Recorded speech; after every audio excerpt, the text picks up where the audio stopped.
Do you believe that a marriage signed on paper can turn into a real love story? She was Claire Bennett, a passionate landscape designer who once dreamed of building green spaces that could heal people's souls. He was Ethan Caldwell, the cold heir to one of New York's most powerful construction empires, a man who lived by logic, numbers, and total control. 3 years ago, a sudden financial collapse pushed Claire's family company to the brink of ruin. On a rainy afternoon, inside the glass-walled 48th floor office of Caldwell Corporation, her mother made the hardest decision of her life: to marry her daughter off in order to save the family legacy. There was no proposal, no love, no emotion, just a straightforward deal. Claire would become Ethan's wife and uphold the image of a stable, perfect couple for investors. In return, the Bennett family's massive debt would be wiped clean. They had a luxurious yet soulless wedding. A sophisticated wedding gown, smiles posed for the press, and two strangers stepping into a marriage like lead actors in a carefully scripted play. No one, not even themselves, knew that the real story was only just beginning. 3 years, 1,080 mornings, all identical. 1,080 nights, ending in silence. Claire Bennett had lived like a shadow inside her own marriage, quiet, invisible, unnoticed. In 3 years of being Ethan Caldwell's wife, she had never once fallen asleep in his arms, never laughed with him on the couch, never heard her name spoken with any trace of emotion beyond polite acknowledgement. Each morning, she rose before the sun, 5:30 a.m. in the guest room of the Caldwell estate, a room once meant for temporary visitors, now permanently hers. Claire didn't sleep beside her husband. They had separate doors, separate rhythms. Her habits had been trimmed down to perfection: quiet, tidy, punctual, and invisible. She walked through the long marble hallway, warm yellow light glowing softly on her bare feet. Every stone tile, every piece of decor was expensive, yet not a single ounce of warmth existed in those walls. Even the air felt filtered through some aesthetic standard only Ethan could define. She made breakfast for her husband every day. Ethan came downstairs at precisely 6:15, never late, never early. Claire learned his preferences not through dialogue, but through quiet watching. Black coffee, no sugar, no cream. Thick toast, no butter, no jam. She studied him the way one studies a silent language. Each gesture, each breath, each flick of his gaze, but Ethan never studied her. He never looked, never asked, never noticed. When she placed the coffee on the black granite counter, Ethan entered, impeccably dressed in his tailored suit, jet black hair slicked back, steel gray eyes that slid past her like she wasn't there. He picked up the cup, eyes on his phone, scanning emails, then vanished into the garage, gone in a silver car like a breeze that never stopped to feel the room. Claire remained, alone at the table, chewing her toast in silence, staring out the panoramic window at the only thing in this house that bore her fingerprint: the garden. 3 years ago, Ethan had allowed her to redesign the backyard. Provided she didn't spend much, Claire poured her soul into it: clusters of lavender, climbing roses, a small koi pond with gliding golden fish. No one entered that garden but her.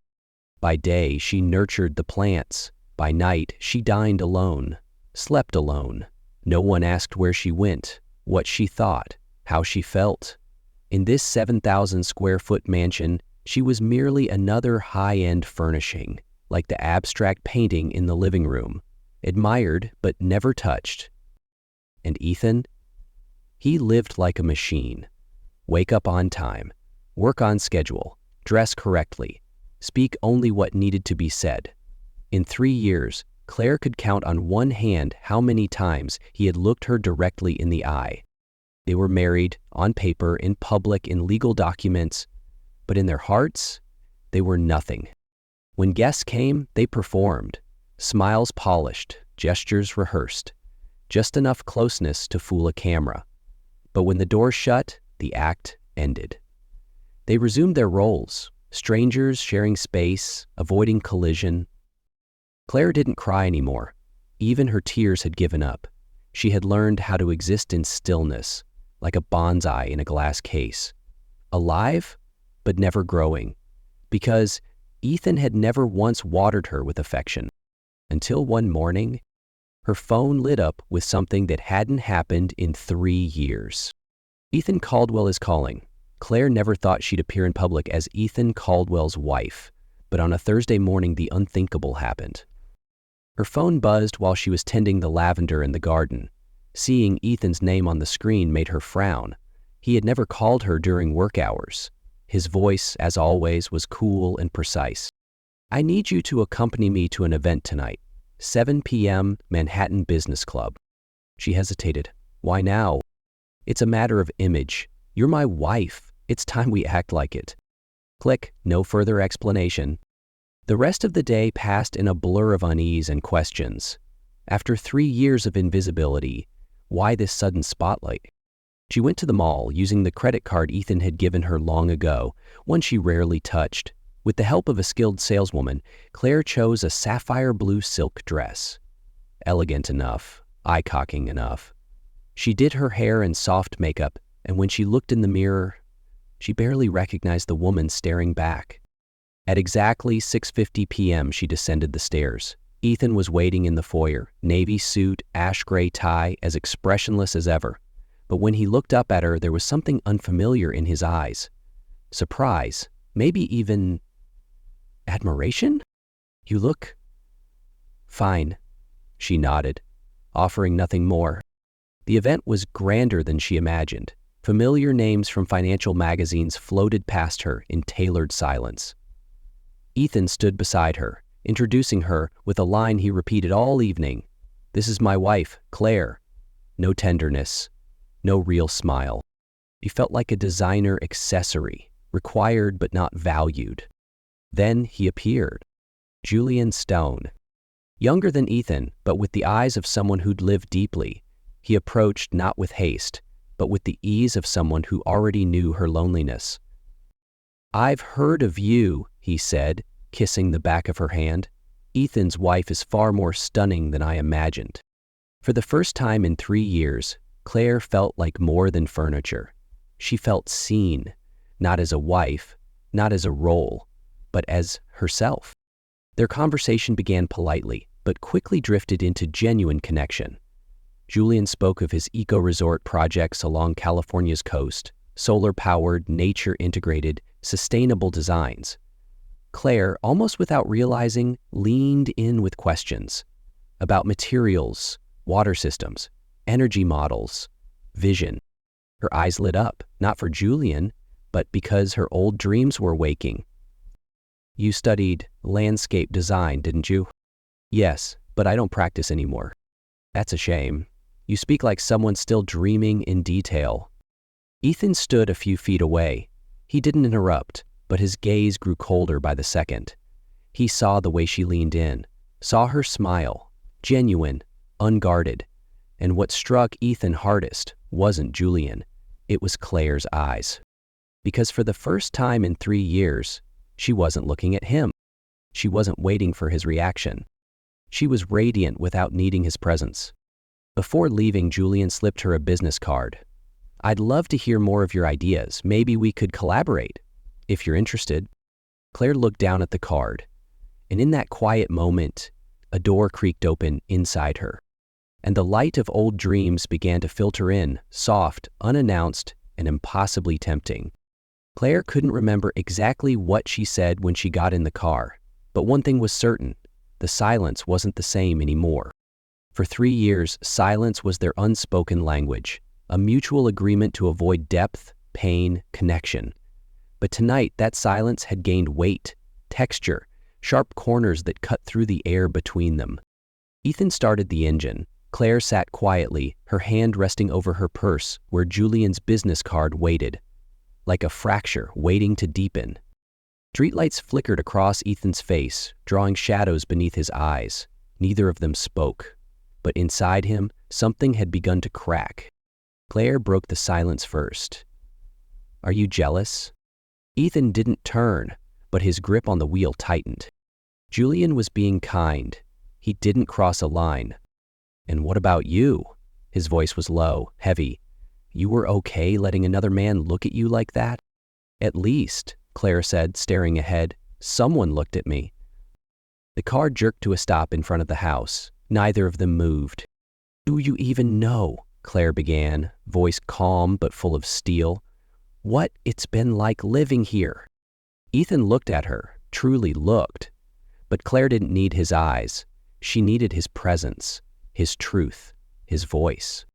3 years, she said. 3 years of making your coffee, preparing meals, waiting in silence. Not because I had to, but because I hoped you'd notice I was still here. "Claire," Ethan breathed out, almost shaking. "No, don't Claire me, let me finish." She had never spoken this way. This wasn't the submissive, careful Claire. This was a woman on fire. "You don't love me. I know that. But I'm still human, Ethan. I feel, I dream. I'm not a goddamn decoration you display and forget." Ethan said nothing, not because he didn't have words, but because none of them felt worthy now. "I didn't know how to let you in," he finally whispered. "You made me unsure of who I was." Claire blinked. That wasn't Ethan, the man who always had plans, answers, control. "I made you unsure of who you were," she repeated.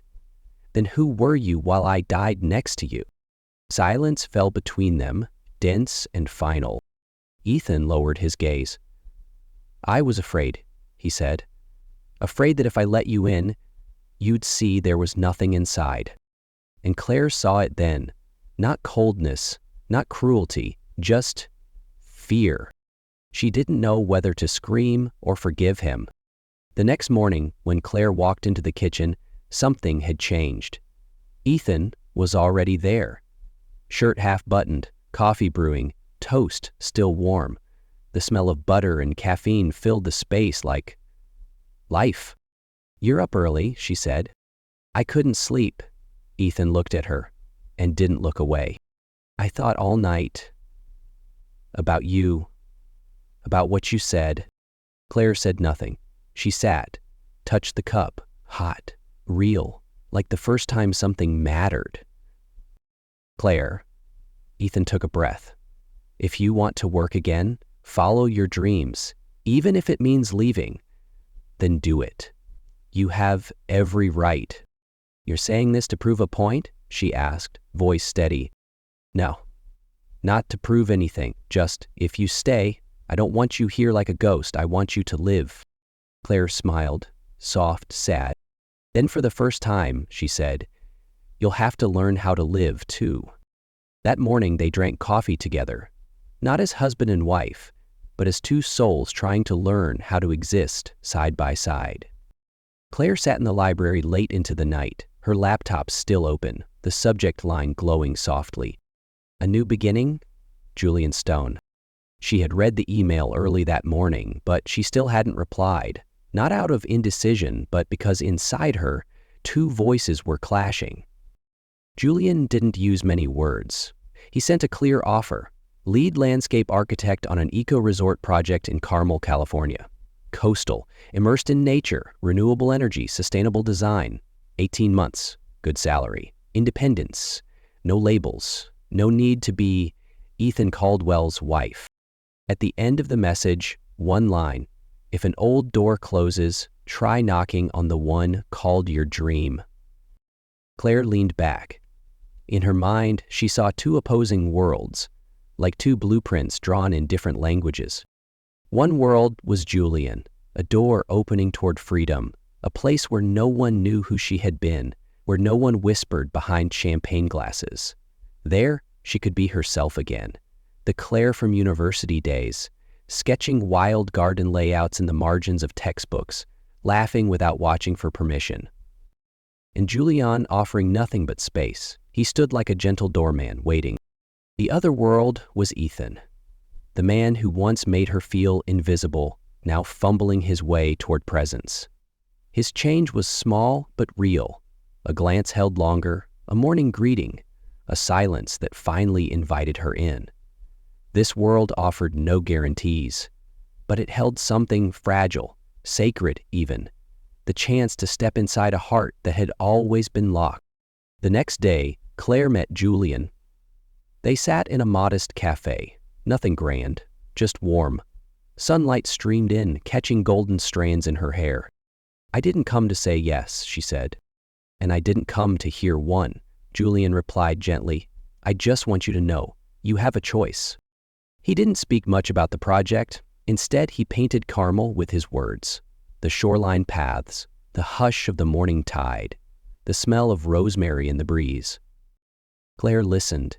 She imagined herself there, hands in the dirt, sketching garden paths by the sea. She heard laughter inside her chest, a sound missing for 3 years. "Claire," Julian said quietly, "I don't want you to choose me. I want you to choose yourself." That night, Claire didn't go to the living room. She went to the library, her quiet place of decisions. Ethan appeared minutes later. He didn't interrupt. She turned to him. "Do you know what I'm thinking?" "No," he said, "and for the first time, I want to listen instead of assume." Claire took a breath. "Julian offers me a door, a life where I'm no one but me. I won't be someone's wife. I won't be contained in marble and silence." Ethan nodded, his gaze soft but steady. "I know. But," she paused, "here, with you, I have something I never had before, acknowledgement. And if that's real, if you truly want to change, then I need to know I'm not the only one starting over." Ethan stepped closer. "I've lived my life like a beautiful building, hollow inside. You were the first to knock, and I didn't know how to open, but if you give me time, I will learn." Claire held his gaze. The anger was gone. What remained was a woman standing between two worlds. And for the first time, the choice belonged to her. Claire wasn't expecting anything special that day. The morning rain was light, the world soaked in a soft gray that felt like a blanket thrown over unnamed emotions. She made her coffee, poured it into her usual cup, and paused before pouring a second. Ethan no longer came down at the same time every morning. He'd let her live at her own rhythm, and she appreciated that. But today, at exactly 6:15, she heard footsteps behind her. "You still like rainy mornings, don't you?"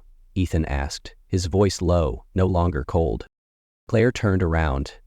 He stood there in a plain shirt, no tie, no CEO demeanor. Just a man, quiet and slightly nervous. "Is something wrong?" she asked, placing the second cup of coffee on the counter. He nodded. "Will you come with me for a bit? There's something I want to show you." The car didn't turn toward the office. It didn't head to any place familiar. They drove through the heart of the city, past the high-rises, until they reached a low, quiet building beside a tree-lined park. Ethan parked the car, silent. They stepped into a glass-walled meeting room with views of open green. On the table lay a stack of papers. Claire glanced at the title, Transfer of Assets and Shares, Ethan Caldwell. She turned to him. "What is this?" "It's everything I used to keep you bound to me. Power, money, control." He looked her in the eyes. "I don't want to hold you with those things anymore." "You're transferring them?" "I've sold most of my shares, stepped down from the board," he exhaled. "I want to start over, from zero.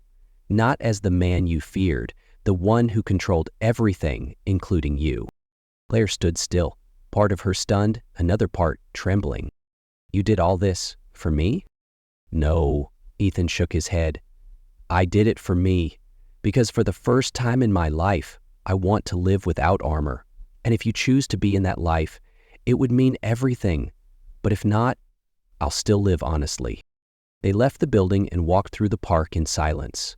The rain had faded, leaving a sharp scent of wet grass and soft earth, calming everything restless inside them.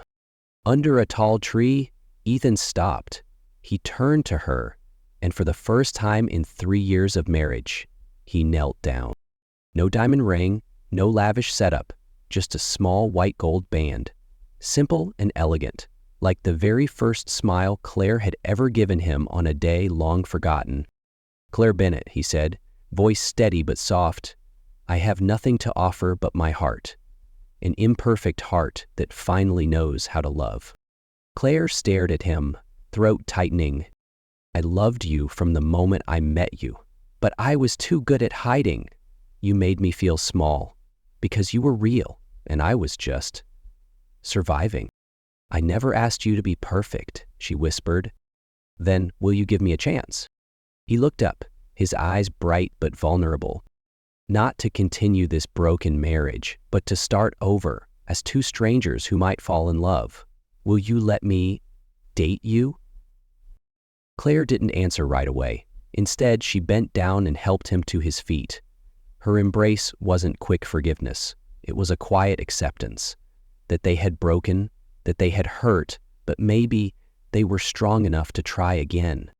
We can start from the beginning, she whispered.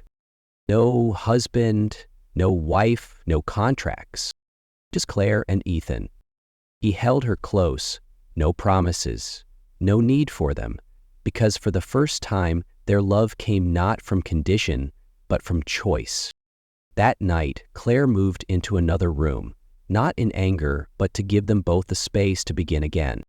She wrote a single line on the whiteboard in her new room, first date, Saturday morning, 9 a.m. at the cafe, then quietly taped it to Ethan's door. The next morning, he replied with a neat note. I'll be there on time, and this time, I'll ask what you like to drink. Claire smiled. It wasn't an ending. It wasn't a dramatic new beginning, but it was real. It was a chance, finally, to love each other as if they'd never hurt each other at all. 6 months later, Claire walked into the Caldwell Corporation building with a completely new title, Director of the Sustainable Development Division. No longer the chairman's wife, no longer a shadow behind oak doors. She had her own office, her own team, and a dream that had never really died. Ethan had suggested her name, but it was the board who approved her. Claire's green development plan had taken them by surprise. Bold, practical, ambitious in all the right ways. No one looked at her with pity anymore. They called her Claire Bennett, not Mrs. Caldwell. Every morning they went to work together but walked into different offices, different teams, different floors. They learned how to function as true partners. Claire never hesitated to challenge Ethan in leadership meetings. Ethan never pulled rank to silence her. I don't agree with that investment strategy, she had once said in front of the entire board. Ethan simply nodded. Then let's re-examine the data. At night, they went home together, sometimes silent, sometimes debating business decisions, but always within the safe boundary of a love that had grown out of mutual respect. Claire didn't move back into the master bedroom. They kept their agreement, love again from the beginning.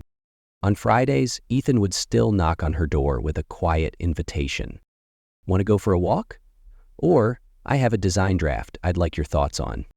They hadn't talked about marriage again, but they no longer needed a contract to stay. They were held together by choice, willing coexistence, not obligation. One Wednesday afternoon, while reviewing documents for a new urban project, Claire received an email from Julian. Claire, I'm leaving New York this weekend. There's an opening in Morocco, another new path as always.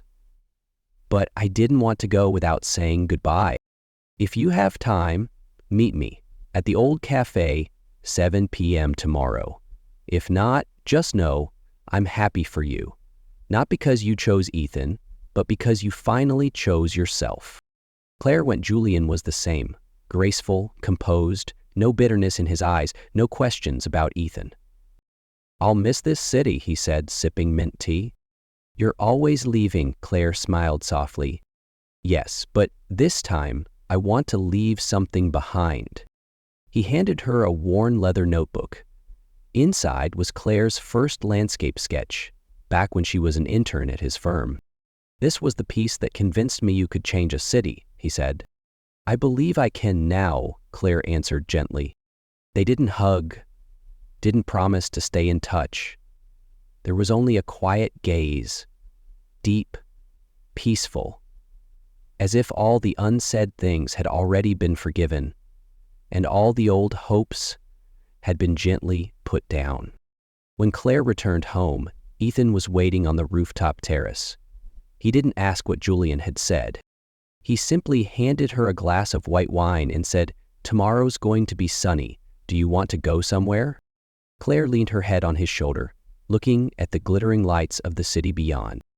"I want to go anywhere," she said, "as long as you're there, not holding my hand, not needing a title, just there, quiet and real." And they sat together, two people, once broken, now slowly piecing together a life that wasn't perfect, but was finally whole. 6 months of learning each other again, not just in work, but in love, had brought Claire and Ethan closer than ever. Then, one early summer afternoon, Ethan suggested something they'd never truly had before: a real honeymoon. No contracts, no obligations. Just them.